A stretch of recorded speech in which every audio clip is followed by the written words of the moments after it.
That when your father was abusive and beat your mother and did all these things to you, there was still a principle that required you to respect your father, because he is your father. He could be a drunkard, he could roll in the floor and then come up and stand up. You don't call him stupid, you don't abuse him. He's still your father. You don't break that order because he is drunk. And then you laugh.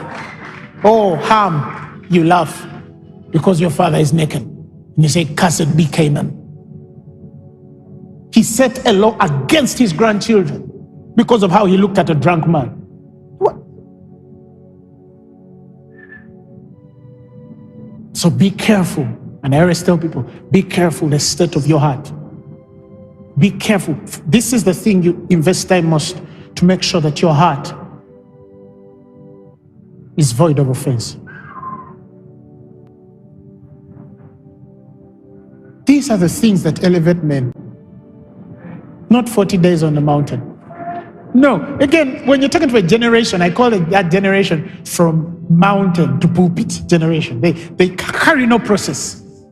They just go and seek God until the gift is stirred and then they come on the altar. They don't understand there is a process. These are the things that consecrate us.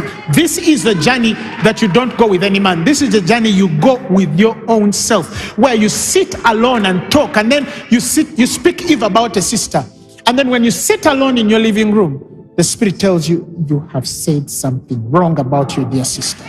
Now that's consecration. Then you find yourself going back and say, Father, I am sorry. I shouldn't have said this thing about Sister Felicia. Now you're growing. That's the process. That's the process. That's the process. And then the next time you're in the same conversation and you're going to open your mouth and you hear the Spirit tells you, don't say it. Don't. And then you find yourself, Mom,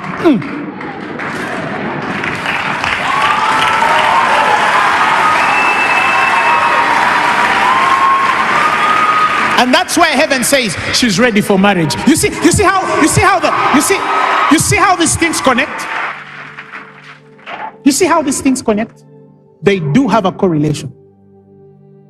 They do have a correlation.